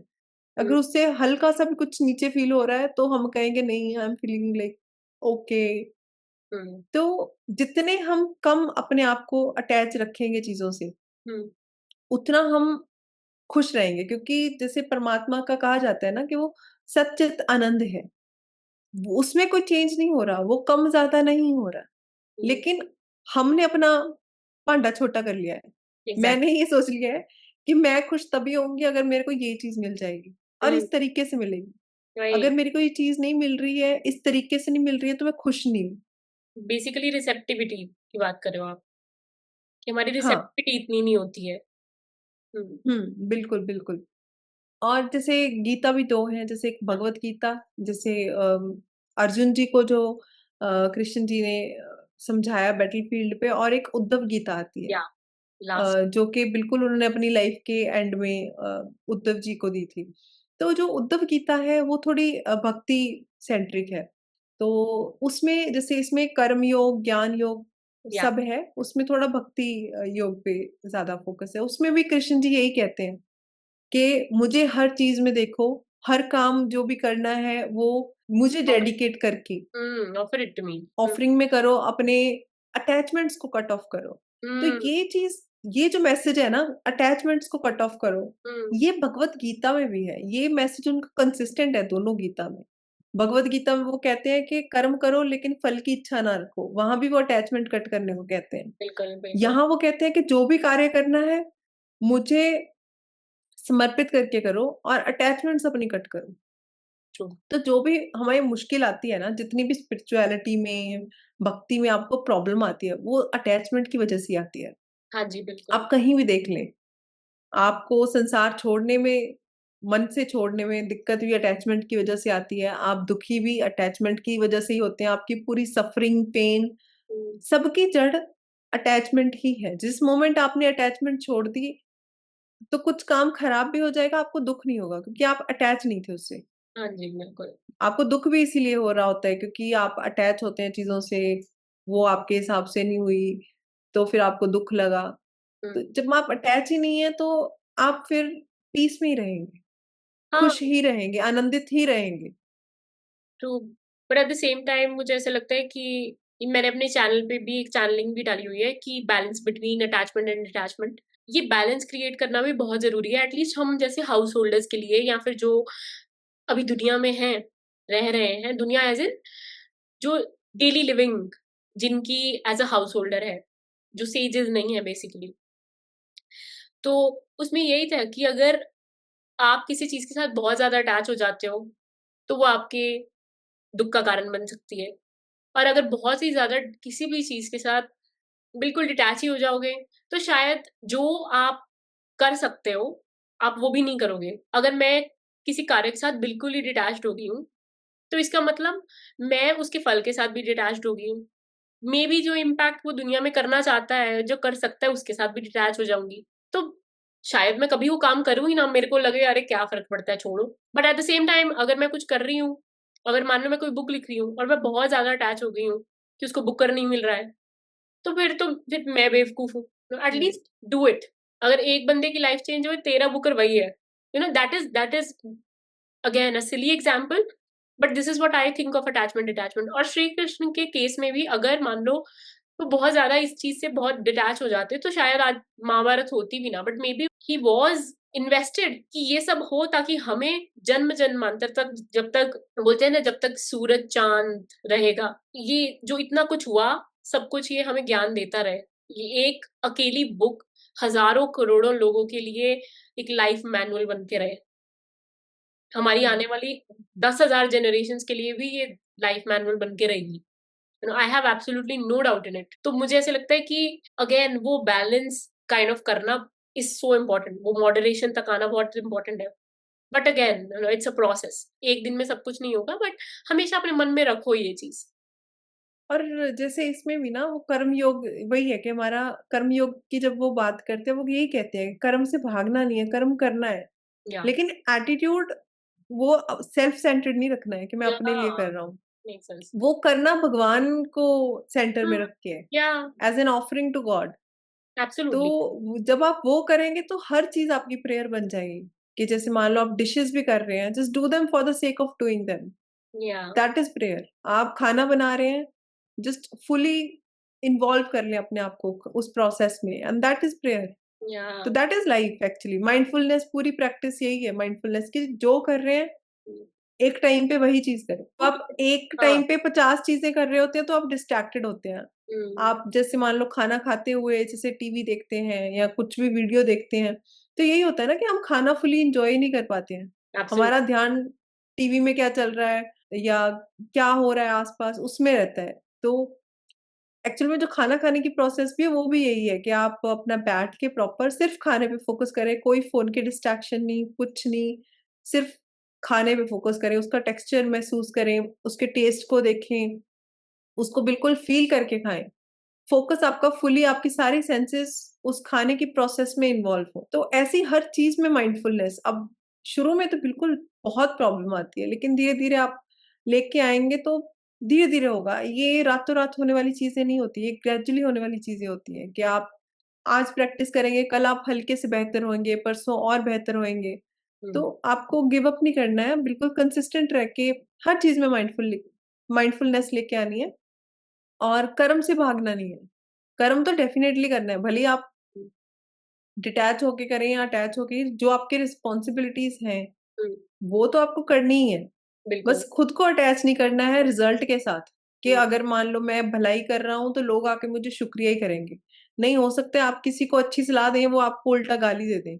या तो आपने रिज़ल्ट के साथ अपने आप को अटैच नहीं करना है, आपने अपने आप को अ, समर्पित करना है, कि मैंने अपना काम कर दिया है, अब इसका जो भी रिज़ल्ट निकले। हाँ, और वैसे भी जब आप ऐसे समर्पित करके कर रहे हो तो वो बोलते हैं ना वो को-क्रिएशन शुरू हो जाती है। तो अकेले आप उस चीज़ के रचयिता नहीं रहते हो, वो आपके थ्रू आपके हुँ, साथ क्रिएट करते हैं। चाहे वो कोई भी हुँ, प्रोजेक्ट हो, चाहे वो एक छोटा बेबी हो, एक ज़िंदगी को ऐसे दुनिया में लेके आना। तो मुझे ऐसा लगता है वो हुँ, सरेंडर, उस तरीके का maybe detachment with the results, है ना? Attachment only to what you can do, maybe bettering your skills, अपने आप को आप कैसे बेहतर कर सकते हो ताकि वो जो प्रोजेक्ट बन रहा है जिसमें वो आपके साथ को-क्रिएटर हैं, literally like God is co-creating with you, आप उसमें अपना बेस्ट दो। क्योंकि उनका तो छोटा-सा हुँ, कुछ किया भी बेस्ट ही होगा। तो हुँ, अगेन वो को-क्रिएशन की स्टेट तक आने के लिए ये बहुत इम्पोर्टेंट है। आपने मैनिफेस्टेशन इतने अच्छे से जानी है, आपको पता है मैंने कभी भी मैनिफेस्टेशन में बिलीव ही नहीं किया, क्योंकि मेरी लाइफ में हुँ, कभी बाबा ने मैनिफेस्टेशन होने ही नहीं दी किसी चीज़ की। बहुत देर हुँ, तक कभी कुछ नहीं मिला ऑब्वियसली, उसके बाद जब मिला, तो वो ऐसी चीज़ें होती थी जो मैं सोच भी नहीं पाती थी। तो वो सिर्फ़ बाबा ही सोच सकते हैं, अपने बच्चे के लिए। That is the kind of a thing. और मुझे ऐसा लगता है कि मैनिफेस्टेशन में भी हम बोलते हैं ना कि लॉ ऑफ अट्रैक्शन और ये सारे law of assumption and all those things, ये मुझे ऐसा लगता है वो बहुत somewhere down the line might become very unachievable for some people. पर जब हम परमात्मा को सेंटर बना देते हैं ना किसी चीज़ के लिए, जो हाईएस्ट फ्रीक्वेंसी है, परमात्मा से ऊपर फ्रीक्वेंसी कोई है ही नहीं, वही हमारा गोल होना चाहिए। मुझे ऐसा लगता है हमारी फ्रीक्वेंसी इवेंचुअली अपने आप ऊपर बढ़ने लग जाती है, क्योंकि हम उस तक पहुँच रहे हैं, धीरे-धीरे अपनी उस स्टेट तक पहुँच रहे हैं जो वो है। और ये जो चीज़ें हैं वो हमारे साथ मैच करती हैं। आप समझ रहे हो हुँ, मैं क्या बताना चाह रही हूँ? अब हुँ, मैं किसी चीज़ को अट्रैक्ट नहीं कर रही हूँ, मैं मैच कर रही हूँ। हुँ, अब हो सकता है जो मेरे को इस स्टेट पे पसंद था, मुझे लगा अरे मेरे को तो यही चाहिए। गॉड सोचते हो कि तू यहाँ तक तो आ, मैं तेरे को ये दूँगा। यहाँ वाला is hmm, it's not for you. And I am here crying कि प्रभु आपने 5 साल निकाल दिए, 6 साल निकाल दिए, अभी तक कुछ नहीं हुआ, कुछ नहीं हुआ। तो आई थिंक वो बैलेंस तक आने के लिए एटलीस्ट आप अपना करो तो सही, you know he knows what he is doing. So that is I think a very important insight that I have learned in my own journey. ये है क्योंकि जब लोग मैनिफेस्टेशन में जाते भी हैं ना, तो वो एक फिक्सेशन वाला माइंडसेट लेके जाते हैं कि अच्छा मेरी लाइफ का ये वाला एरिया खराब है, यस, मुझे इसको फिक्स करके ऐसे-ऐसे रिजल्ट्स चाहिए हैं। यस, तो वो मान लो वो रिजल्ट्स उनको अचीव भी हो जाते हैं, तो उनको सैटिस्फैक्शन नहीं आती है वहाँ पे, क्योंकि माइंडसेट फिक्सेशन वाला है। या, फिर वो सोचते हैं अच्छा ये फिक्स हो गया है, अब इसको और बेटर भी कर सकते हैं।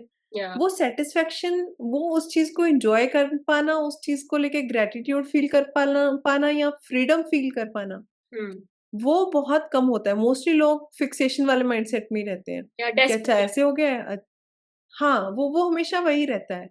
हुँ, तो ये बहुत है, लेकिन अगर आप वही कि सरेंडर कर दें, हुँ, या, सरेंडर कर दिया है फिर उसके बाद शायद आपने जो सोचा भी नहीं होगा हुँ। आपकी लाइफ में, वो भी आ जाएगा। बिल्कुल, you surrender never end no. Gratitude, contentment ये सारे दे गो हैंड इन हैंड ना, यही तो हुँ, है। अगर जैसे अगर मान लो मेरे को कोई चीज़ चाहिए, मैं ऐसे सोच रही हूँ कि अगर कोई चीज़ चाहिए, तो एक जैसे एक स्टेज बन जाती है डिस्कंटेंट की, एक लैक हुँ, की स्टेज बन गई मेरी लाइफ में। अब चाहे मेरे हुँ, को वो बहुत मैनिफेस्टेशन करके, प्रे कर के परमात्मा दे भी दे, वो स्टेज थोड़ी टूटी। तो स्टेज पे एक्टर्स बदलते गए। पहले मेरे को हो हाँ। सकता है 9 लाख का हार चाहिए था, अच्छा मिल गया। नहीं, मतलब मेरे को चाहिए नहीं, मैं ऐसे एग्ज़ाम्पल दे रही हूँ कि उसके बाद मेरे को कोई बहुत बढ़िया गाड़ी चाहिए, रोल्स रॉयस चाहिए, मिल गई, यू नो। पर क्या हो रहा है, उनके मिलने के बीच में और पिछली चीज़ के आने के बीच में ना तो मैं थैंकफुल हूँ कि मेरे को पिछली वाली चीज़ मिल गई, यू नो, ना ही मैं उसको अच्छे से यूज़ कर पा रही हूँ। क्यों? क्योंकि मेरे अंदर लैक है। ऑलमोस्ट लैग के बोली, अच्छा ये मिल गया, चलो नेक्स्ट, चलो next, next, next what, next what, next what. तो कभी कंटेंटमेंट ही नहीं आ रही। मतलब अगेन मैं अपनी ट्रू नेचर से भटकती जा रही हूँ। आप ये सोचो, श्री कृष्ण से उनकी मदर दूर हो गई, उनके जो बर्थ पेरेंट्स हैं वो दूर हो गए।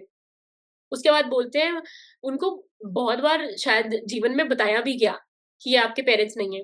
जब बहुत छोटे थे तो बोलते हैं जैसे हम अपने भाई बहन को नहीं बोलते थे तेरे को तो यहाँ से उठा के लेके आए थे। तो ये लिटरली एक उसमें लिखा हुआ है कि दाऊ भैया ने उनको बोला कि आपको तो ऐसे ही लेके आए थे, या something, there is this proper line, आपके माता पिता कोई और है और something. Then he goes to my Yashoda and says कि सच्ची बताओ कि मैं किसका बेटा हूँ, कि आप मेरे मम्मी पापा नहीं हो, मेरे मम्मी पापा कौन है। मतलब वो माता पिता बोलते थे उनके जमाने में, जो भी उनकी लैंग्वेज थी। तो वो बोलती हैं कि मैं गोरस की कसम कसम खाती हूँ। गोरस में क्या क्या आ गया, दूध दही घी माखन, एवरी काइंड ऑफ अबंडेंस, जो उस टाइम पे अबंडेंस थी। हीरे जवाहरात सोने को छोड़ के मेन अबंडेंस इसी चीज को गिना जाता था। वो उनकी कसम हुँ, खाती है और बोलती है मैं ही तुम्हारी माता हूँ। हुँ, यहाँ से अब देखो ना, बच्चे के अंदर वो लैक वाली स्टेट ही नहीं आने दी, और माता ने प्रेम ही इतना दिया कि कोई भेदभाव नहीं है कि ये बच्चा मेरा है नहीं है, कोई फर्क नहीं है। She is playing her role like steadfast, ये मेरा रोल है and I have to do it to the best of my capacity, you know. Again मैं बहुत ही ह्यूमन के लेवल पर आके उनकी स्टोरी को बोलने की कोशिश कर रही हूँ। शायद वो किसी को शायद लगे कि ये क्या बोल रही है, but this is what I believe. I think वो अपब्रिंगिंग में भी बहुत इंपॉर्टेंट पार्ट है। जब आपके पेरेंट्स आपको बोलते हैं कि be very grateful for what is here, instead of chasing after what is next. तो मुझे ऐसा लगता है हुँ, कि प्रणाम है श्री कृष्ण के जो पेरेंट्स उन्होंने खुद चूज किए बाय द वे अपने लिए, अपने आप को बड़ा करने के लिए, कि उनके चरित्र से भी we have so much to learn, you know. Maybe in future when we have kids, these are the examples that one sets, you know, कि देखो वो कैसे बात कर रही हैं उसके साथ जो ब्रह्मांड, you know, he's the king of kings। so मेरे लिए तो I think it's so important to break off that stage. वो स्टेज ही नहीं बननी ही नहीं चाहिए। वो स्टेज तोड़ दो, वो स्टेज जो लैक की स्टेज है। क्योंकि अगर वो रोल्स रॉयस भी आ गई ना, उसके बाद आप प्राइवेट जेट मांगोगे, प्राइवेट जेट आ गया आप उससे बढ़िया प्राइवेट जेट मांगोगे। तो जैसे मदर्स का जो प्रेम है ना बच्चों के लिए वो ऐसे ही होता है, जैसे या हमें महाभारत में एक और स्टोरी मिलती है शिशुपाल की। तो शिशुपाल कृष्ण जी का कज़न था। हम्म तो वो एक्स्ट्रा लिम्ब्स के साथ पैदा हुआ था और उसके 3 नेत्र थे। तो उसकी भविष्यवाणी ये हुई थी उसके लिए कि जिसके भी प्रेज़ेंस में उसके ये लिम्ब्स एक्स्ट्रा जो हैं वो डिसअपीयर हो जाएँगे, तो हम्म वही उनका वध करेगा। तो हम्म कृष्ण जी की प्रेज़ेंस में जब कृष्ण जी उनको देखने आए, तो उनके जो एक्स्ट्रा लिम्ब्स थे वो डिसअपीयर हो गए और वो नॉर्मल ह्यूमन फ़ॉर्म में आ गए, जैसे रेगुलर ह्यूमन्स रहते हैं। हम्म तो जो शिशुपाल जी की मदर थी उनको पता था कि कृष्ण जी की प्रेज़ेंस में ये सही हुए हैं, तो कृष्ण जी के हाथों ही इसका वध होगा। तो फिर वो लेकिन एक माँ का प्रेम तो एक माँ का प्रेम ही होता है, तो वो कृष्ण जी को रिक्वेस्ट करती हैं कि मेरे बच्चे का वध मत करना। तो कृष्ण जी कहते हैं कि मैं ये तो नहीं कह सकता, लेकिन मैं ये कह सकता हूँ कि मैं इसकी 100 गलतियाँ माफ़ कर दूँगा। तो कृष्ण जी ने ये प्रॉमिस किया होता है और फिर सालों बाद क्या होता है कि जब कौरव और पांडवों के बीच में युद्ध होना होता है, तो तब कोर्ट के अंदर जो शिशुपाल होते हैं, वो कृष्ण जी को गालियाँ देना शुरू कर देते हैं, उनकी इंसल्ट करना शुरू कर देते हैं। तो हम्म कृष्ण जी 100 तक गाली सुनते हैं क्योंकि उन्होंने उसकी मदर को प्रॉमिस किया होता है कि मैं इसकी 100 गलतियाँ माफ़ करूँगा।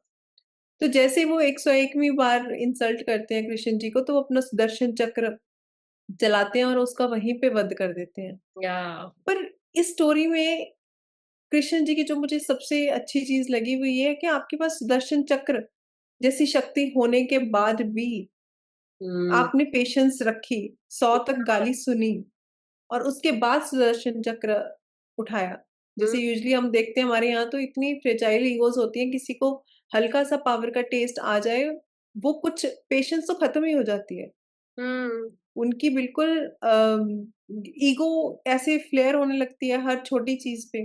पर यहाँ पे कृष्ण जी हैं कि सुदर्शन चक्र होने के बाद भी 100 इंसल्ट सही उन्होंने। हम्म और एक और इतना ही कॉन्ट्रास्ट, मतलब वही कॉन्ट्रास्ट उनकी लाइफ का पार्ट है कि आपके पास सम्राटों का वो जो ग्रेस है वो है, लेकिन फिर भी आप सुदामा के घर के चावल खा रहे हैं, है ना? आपके पास इतना आप बड़े योद्धे हैं, उसके बाद भी आपका एक दूसरी साइड ये भी है कि आप बांसुरी बजा के पूरे गाँव को बिल्कुल मंत्रमुग्ध भी कर देते हैं। हुँ, तो कृष्ण जी की life is all about like आपको जैसा आप उनको देखना चाहेंगे, हुँ, आपको वैसे वो दिख जाएँगे। ही या इज़ एम्बॉडीमेंट ऑफ एवरीथिंग, या yet full of love, Joy and grace.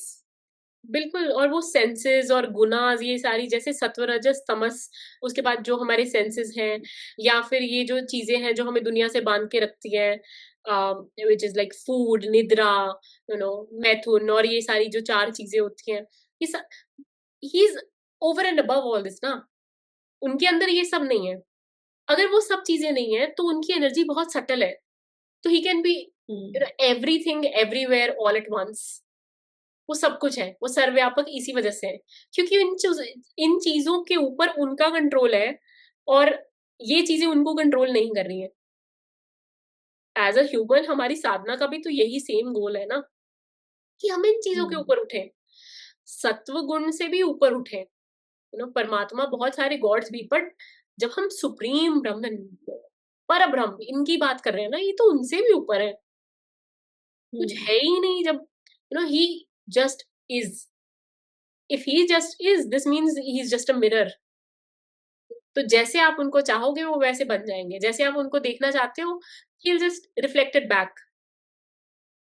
जिसने उनको टीचर के रूप में चाहा वो टीचर बन गए उसके लिए, जिनके लिए वो प्रेमी थे, पति थे, पिता थे, बच्चे थे, ही वाज़ एवरीथिंग, और अब इतने कलयुग में हमारे लिए वो सब कुछ है। राधा रानी जब उनको मिलने गई थी, उनको कृष्ण काली बन गए क्योंकि वो काली माता बन गए थे। बिकॉज़ जो हुँ, काली माँ थी उनके जो राधा रानी के हस्बैंड की कुल देवी थी। ये मैंने थोड़े दिन पहले ही किसी कथा में सुना था। अब मेरे को इसका हुँ। सोर्स नहीं पता, पर जैसे वो बोल रहे थे तो मैं वैसे ही बता रही हूँ। तो he was everything, he is everything, sorry. तो आई थिंक यही हमारी साधना का भी, उनकी पूजा जो हम करते हैं उसका भी यही गोल होना चाहिए कि प्रभु छुड़वाओ ये क्या चीज़ें हैं जिन्होंने मेरे को पकड़ के रखा हुआ है, या फिर रादर मैंने इनको पकड़ के रखा हुआ है, जिनकी वज़ह से हुँ। मैं बार-बार 2 सीढ़ी चढ़ती हूँ और 4 नीचे आ जाती हूँ। तो जैसे कृष्ण जी हैं, कृष्ण जी को जैसे हमने शुरू में बात की कि उनको पूर्ण अवतार कहा जाता है कि he is the complete manifestation of Vishnu ji, hmm. है ना? तो उनमें 16 कला भी हैं। 16 हाँ, कला जिनमें आते हैं compassion, patience, honesty, justice, generosity, singing, dancing, ये सब कला उनमें ऐसे 16 कला है जो उनमें पर जिनमें वो बिल्कुल एक्सपर्ट हैं, आप कह मास्टर। लें कि परफेक्ट हैं वो, मास्टर हैं उनके। तो ये जब हम देखते हैं ना कि उनमें क्या-क्या कला है, तो हुँ, जब हम इस चीज़ को अपनी रियल लाइफ में देखें ना, तो हमें मुझे लगता है कि आइडल बनाना ही सिर्फ़ कृष्ण जी को चाहिए। क्योंकि बिल्कुल। अगर हम वैसे देखें हर कोई अपनी जॉब ही कर रहा है। जैसे हम आइडल्स बना लेते हैं, बहुत ही जो फ़ेमस पर्सनैलिटीज़ एक्टर्स, होती हैं कई बार पॉलिटिशियंस, उनको क्रिकेटर्स, हाँ। Writers, everything. हाँ, तो उनको जब बना लेते हैं, लेकिन ये है कि वो जस्ट अपनी जॉब कर रहे हैं। हुँ, अगर वो अपनी जॉब अच्छे से कर रहे हैं, उनको डेफ़िनिटली एप्रिशिएट करें। या बट कभी भी मुझे ऐसे लगता है कि हम किसी ह्यूमन को अपना आइडल ना ही बनाएँ तो बेहतर बिल्कुल, है ना? क्योंकि आप बिल्कुल एक परफेक्ट मैनिफेस्टेशन को अगर अपना आइडल बनाएँगे, तो आपके खुद के भी आप कह लें कि स्टैंडर्ड भी आप काफ़ी हाई रख रहे हैं। जब या आप इसमें एक सेजेस नहीं आते दो, सेजेस नहीं, हाँ, यू नो इसमें एज़ इन अगर कोई अपनी जॉब कर रहा है और हमने अपना आप उनको समर्पित कर दिया है, हम सुपर फैन बन गए हैं। मैं फैन हुँ, बेसिकली बात कर रही हूँ, है ना? कि हमें लगता है हमें उनको डिफेंड करने की ज़रूरत है, उनके लिए बोलने की ज़रूरत है, सब ठीक है। If you like their hmm, work that's fine, if they are doing their job. इसमें सेजेस नहीं आते, है ना? सेजेस को तो अपना 100% अपना आइडल ही संतों को बनाना चाहिए और किसी को बनाना नहीं चाहिए। अगर आपको श्री कृष्ण में मान लो किसी और स्वरूप में विश्वास है, तो उनको अपना आइडल बनाओ। Don't you think? मेरे को ऐसा लगता है कि ऑफ कोर्स हम सपोर्ट कर सकते हैं, सब कुछ कर सकते हैं। पर कोई नॉर्मली सिर्फ अपनी जॉब कर रहा है और आप हुँ, अपने दिन के 20 घंटे उनकी मेबी फैन हो, आप उस चीज़ को दे रहे हो, आप उनके बारे में सोच रहे हो all of it, because it gives you joy. It's understandable, I respect it, but at the same time वो चीज आपकी अगले जन्म में नहीं जाने वाली है somehow, no? और इस जन्म में भी it's not going to reward you back, except that maybe momentary happiness. और अगर भगवान ना करे आपके उस मे बी आइडल जिसको आप समझते हो, कोई एक्टर हो सकता है, कुछ भी हो सकता है, because at the end of the day वो भी ह्यूमन है, उनसे थोड़ी सी भी गलती होगी आप बहुत ज्यादा डिसअपॉइंट हो जाओ, बहुत डिसअपॉइंट हो गए, बहुत दुख होगा। इससे अच्छा पहले ही आप जो वर्ल्डली ह्यूमंस हैं, जो नॉर्मली बस अपनी जॉब कर रहे हैं, बहुत अच्छे से कर रहे हैं, आप उनको अप्रिशिएट करिए। अगेन आइडल नहीं बनाना चाहिए, दैट्स व्हाट आई थिंक। तो अगर हम कृष्ण जी के भी रूप देखें ना, तो अगर आपने फ्रेंडशिप गोल्स रखने हैं कि फ्रेंड कैसा बने, तो वैसे बने जैसे कृष्ण जी सुदामा के लिए थे। बिल्कुल। अगर आपने एक अच्छा लवर बनना है, तो कृष्ण जी को आइडल बनाएं कि जैसे लवर वो राधा जी के लिए थे। या अगर आपने एक अच्छा बेटा बनना है, तो आप वैसे बेटे बने जैसे कृष्ण जी यशोदा माँ और देवकी जी के लिए थे। बिल्कुल। तो आपको हर रोल मिल जाएगा। जैसे एक आपने कुछ कह लो कि प्रोफेशनली करना है, तो जितनी अच्छी स्ट्रैटेजीज़ कृष्ण जी ने महाभारत के लिए बनाई, उतनी तो कोई नहीं बना सकता है। तो तो ये आप उनको अपना आइडल बनाएँ। हम्म। तो आप कोई भी फ़ील्ड ले लें, कुछ भी ले लें, आपको कृष्ण जी का रोल दिख जाएगा। इसीलिए कहते हैं ना, जैसे महाभारत को इतना कि वो कॉम्प्लिकेटेड है, वो कॉम्प्लिकेटेड इसीलिए है क्योंकि जितनी भी संसार की बातें हैं, सिनेरियोज़ हैं, सब के सब सिनेरियोज़ आपको महाभारत में मिल जाएँगे। हम्म। और आपको किस तरीके से डील करते हैं अधर्म से और धर्म से, वो सब दिख जाएगा। या सब कुछ सीखने को मिल जाएगा वहीं पे। हम्म।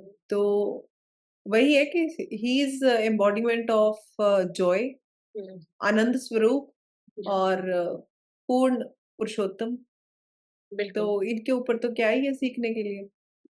बिल्कुल। और आपने जो शिशुपाल की स्टोरी शेयर की थी, उसमें ये इनसाइट भी मेरा मुझे लगता है ये बोलना ज़रूरी है कि कंपैशन अगेन, कि कंपैशन बाउंडलेस होना चाहिए ऑफ कोर्स, बिकॉज़ वो आपकी नेचर है। But at the same time अगर आप अधर्म को इनेबल कर रहे हो, तब आप भी अधर्मी बन रहे हो। जो सोसाइटी भी एक गलत चीज़ को होने से रोक नहीं रही है, इसका मतलब कहीं न कहीं वो सोसाइटी उसी अधर्म को एनकरेज कर रही है। अगर आप सोशल इविल्स के खिलाफ नहीं बोल रहे हो, तो आप उनको एनकरेज कर रहे हो। अगर आपका खून नहीं खौल रहा है आपकी स्टेट में, सिटी में जो भी गलत हो रहा है उसके खिलाफ, इसका मतलब यू आर एनेबलिंग इट। कहीं न कहीं आपकी एनर्जी उस एनर्जी के साथ मैच करती है, जो एनर्जी चाहती है कि वो सब गंदा जो आपके आस-पास हो रहा है उसमें हो, है ना? तो मुझे ऐसा लगता है कि वो स्टोरी हमें ये भी बताती है, सामने वाला ये समझने लग जाए कि शायद वो जो कर रहा है सही है, बिकॉज़ आप मे बी वीक हो और आपका कंपैशन आपको वीक दिखाने लग जाए। तो वो जो सुदर्शन चक्र था मेरे हिसाब से वो प्रहार है जो हर सोसाइटी को हर सोशल इविल की तरफ करना चाहिए। And hmm, as a human being आपको अपने आप के साथ भी करना चाहिए। हमारे अंदर कई कितने ही ऐसे ट्रेड्स होते हैं जो हमें पता है कि हमें उतार के निकाल के फेंक देने हैं, पर हम नहीं करते हैं। तो मुझे ऐसा लगता है एक दिन ऐसा ज़रूर आना चाहिए जब आपको लगे नो मोर, अब के बाद नहीं, this is the definitive moment. यहाँ पे वो सुदर्शन चक्र की एनर्जी मेरे को चाहिए कि आज जैसे बोलते हैं ना जो एडिक्ट होता है, उसको पता होता है कि वो एडिक्टेड है किसी चीज़ को। उसके लिए वो चीज़ अच्छी नहीं है, पर वो एडिक्ट हो चुका है। चाहे वो स्मोकिंग हो, अल्कोहल हो और कितना कुछ है। हुँ, पर वो एक स्टेप बार-बार कॉन्स्टेंटली वो एक स्टेप लेना कि नहीं, आई रिजेक्ट, रिहैब में जाना, वो सारी चीज़ें। That step, taking that step I think is this energy only. वो सुदर्शन चक्र की एनर्जी है। और आई थिंक इसी में परमात्मा का प्रेम भी छुपा हुआ है। अगर आप अपनी आत्मा की रिस्पेक्ट नहीं कर रहे हो, तो आप परमात्मा की भी रिस्पेक्ट नहीं कर रहे हो। सो मेरे हिसाब से हमें हर स्टोरी को अपनी लाइफ में, हम अपनी डेली लिविंग में कैसे उतार सकते हैं, अपनी डेली लिविंग में उसके लेसन्स को कैसे एम्बॉडी कर सकते हैं, अप्लाई कर सकते हैं, शेयर कर सकते हैं, वो ज़रूर सोचना चाहिए। हर स्टोरी के बाद सोचो कि ये मेरी लाइफ में कैसे चल रही है। बहुत बार वो सारे युद्ध, बहुत बार वो सारी चीज़ें, वो सारे कैरेक्टर्स आपके अंदर ही होते हैं। कई बार बाहर भी होते हैं, आपके रिश्तों में, आपके करियर में, आपके प्रोजेक्ट्स में, it's fine. But try to find it. उसको अपने थोड़ा पास लाके समझने की कोशिश करो और वो खुद आपको आपके पास आके अपनी नेचर समझाएँगे। वो कहानी समझाएँगे, वो आपकी लाइफ में कैसे प्ले हो रही है वो समझाएँगे। बिल्कुल। और ये है कि जैसे हम बातें कर रहे हैं, अब आप भी कितनी भी बातें कर लें, आप उतना कनेक्ट नहीं कर पाएँगे भगवान के स्वरूप के साथ। या उसके साथ कनेक्ट करने के लिए आपको मेडिटेशन करनी पड़ेगी। अब जैसे भागवत जी में भी जो कुछ चीज़ें हैं जिससे हम मेडिटेशन कर सकते हैं भगवान पे, पहले तो आप एक तरीका तो ये है कि पूरे आप यूनिवर्स को एक बॉडी पार्ट की तरह देखें भगवान के, हाँ, कृष्ण जी के यहाँ पे। तो वहाँ उस चीज़ पे मेडिटेट करें हुँ, या फिर आप भगवान का जो भी स्वरूप है, उस पे एक-एक करके अपने हार्ट में मेडिटेट करें कि उनके पैरों से शुरू हो जाएँ। धीरे-धीरे उनके पूरे स्वरूप पे अपने हार्ट में मेडिटेट करें, जब भी फ़ील करें उसको अपने हार्ट में। और एक तरीका ये भी है कि आप पहले मान लो कृष्ण जी की एक फ़ॉर्म पे मेडिटेट कर रहे हैं, धीरे-धीरे उसको एक सुप्रीम कॉज़ की तरह उस पे मेडिटेट करना शुरू करें या और फिर धीरे-धीरे उसी फ़ॉर्म को पार ब्रह्म की तरह उस पे मेडिटेट करना शुरू करें। तो हुँ, जितना आप ध्यान करेंगे उस चीज़ का, जितना आप इस तरीके से कनेक्ट करेंगे, उतना फिर ये चीज़ें जो आपको शायद आप पढ़ें बाद में और समझ आपको पहले आ जाए। क्योंकि ब्यूटीफुल हमारे यार। लिए भी एज़ ह्यूमन पॉसिबल नहीं है ना कि हम हर ग्रंथ पढ़ पाएँ हुँ, और इतना हमारे पास समय है भी नहीं है। हुँ, तो ये है कि मेडिटेट करें और जो मेडिटेशन में आपको इनसाइट्स मिलेंगे, हुँ, ग्रंथ भी पढ़ें, हुँ, उनको कंबाइन करें अपनी ये प्रैक्टिस में, जब भी पर्सनल आप इनसाइट मेडिटेट के साथ। करें। पर्सनल हाँ। जो आपका इनसाइट है उसके साथ जोड़ के ही पढ़ें। क्योंकि अगेन हुँ, ये वहीं पे हमें वापस लेके आता है। कर बारिश तो हर टाइम हो रही है, पर आपका बर्तन जितना बड़ा है उतना ही पानी बेसिकली इकट्ठा हो सकता है, उस बर्तन के बीच में। हुँ, हुँ, तो अगर परमात्मा को चाहिए होगा कि आपका बर्तन थोड़ा और बड़ा होना चाहिए, आपकी लाइफ में सिचुएशंस बनेंगी कि आप और ज्ञान ग्रहण कर सको because you have to apply it. तो मेरे को ऐसा लगता है ये भी एक एक तरह की रेजिस्टेंस है जो हमारे अंदर आ जाती है या फिर एक तरह की लिमिट है जो हम सेट करते हैं। जब हमें लगता है कि हमने ये ग्रंथ नहीं पढ़ा तो शायद मुझे नहीं पता इस चीज़ के बारे में। जब खुद प्रैक्टिस करी, जब खुद ध्यान लगाया तो यही जाना कि नहीं ज़रूरत। जिस टाइम पे जो चीज़ मुझे पता होने की ज़रूरत थी, वो कहीं न कहीं से अपने आप मेरे पास आ गई, ताकि हुँ, मुझे पता हुँ, लग जाए, चाहे वो बुक की तरीके से आई, किसी किसी शो से आई, किसी मूवी से आई या किसी दोस्त ने कुछ बोल दिया, कहीं कुछ देख लिया। तो ज्ञान से तो कोई वंचित नहीं रहेगा। The thing is you have to be open to it. ये सेंसेस हमारे इधर-उधर फैमिली की तरफ, बॉयफ्रेंड की तरफ, गर्लफ्रेंड की तरफ और पता नहीं कहाँ-कहाँ भागते रहते हैं। ज़्यादा नॉलेज लेने की तरफ, पैसा कमाने की तरफ, अ लॉट ऑफ थिंग्स। बुरा नहीं है। बट द थिंग इज़ कि जब हम सोचते हैं कि हर चीज़ उसकी मैनिफेस्टेशन है, तो हमें वो चेज़ करने की या फिर ये कि हम सब कुछ इकट्ठा कर लें, सब जो हमारे पास रह जाए, वो सारी चीज़ें खत्म होने लग जाती हैं। वो सारी आई थिंक वो आइडेंटिफिकेशन खत्म होने लग जाती है। मुझे ऐसा लगता है जब रनिंग और चेज़िंग रहती है ना किसी चीज़ में, इच्छा रहती है किसी चीज़ को पाने की, तब यही रहता है जब तक हम ये सोच रहे होते हैं कि मैं उससे विभिन्न हूँ, मैं उससे अलग हूँ। तो मुझे मैं उसको पालूँगी तो शायद मैं थोड़ी बड़ी हो जाऊँगी, थोड़ी बेटर हो जाऊँगी। चाहे हुँ। वो मेरी कोई अचीवमेंट हो, चाहे कोई पर्सन हो, कुछ भी हो। But the moment I realize that I am a manifestation of him, everything else is a manifestation of him. The ones that I love, the ones that I don't, हम सब वही हैं। तो क्या चेज़ और क्या रन? और कई बार हम अपने लिए स्टैंडर्ड्स आप खुद ही बना लेते हैं, खुद के लिए अपना रास्ता खुद ही मुश्किल कर लेते हैं। मान लो हमने किसी और भक्त से सुन लिया कि जब उन्होंने भक्ति करनी स्टार्ट की थी, तो उनको कृष्ण जी के सपने आने शुरू हुए थे, सपनों में लेसन्स आने शुरू या हुए थे। तो अगर हमने ये सोच लिया कि मुझे भी सपनों में ही लेसन्स आएँगे, तो शायद मेरे लिए वो चीज़ बनी नहीं है। मेरे को सपनों में लेसन्स आए ही ना। मेरे या को सपने ही ना आए शायद। हाँ, बहुत लोग होते हैं जिनको सपने उतने नहीं आते हैं। तो हुँ, अगर आप अपने आप को लिमिट कर लेंगे कि मुझे लेसन्स सपनों में ही आएँगे, तो वो आपने अपने आप के लिए एक ऑब्स्टेकल क्रिएट कर लिया है, या एक दीवार बना लिया है। या तो बिल्कुल, बी ओपन हुँ, इस मोमेंट में अपने आप को सरेंडर कर दें, जो भी आप कर्म कर रहे हैं, वो भगवान को सरेंडर करके अपना 100% दें उसमें। हुँ, अटैचमेंट अगेन ना रखें हुँ, और that's all you can do, है ना? इसके या बाद आप कुछ कर और भी नहीं प्रेम सकते हैं। करें। इसके बाद हाँ, प्रेम करें, सबसे या you will meet unconditional him प्रेम जस्ट लाइक करें दैट। प्यार और करो, लाइफ जिएँ बिल्कुल भी आए। और लाइफ जिएँ। हुँ। क्योंकि कई बार ये होता है कि जब हम ये भी करने लगते हैं ना, भक्ति करने लगते हैं, तो बहुत बार लोग सीरियस हो जाते हैं, बहुत ज़्यादा सीरियस हो जाते हैं भक्ति हमारी को फर्स्ट लेके। वीडियो अगर किसी ने देखी है तो उसमें है यही बात। तो जितना आप सीरियसनेस को हटाएँगे हुँ, मतलब वही कृष्ण तत्व भी आएगा। कृष्ण जी को आप कभी सीरियस नहीं देखेंगे, वो हमेशा मुस्कुराते हुए, बहुत ही मस्ती में, नटखट, पूरी लाइफ को जीते हुए। He is full of life. तो या वैसे ही आप हो जाएँगे, बिल्कुल। है ना?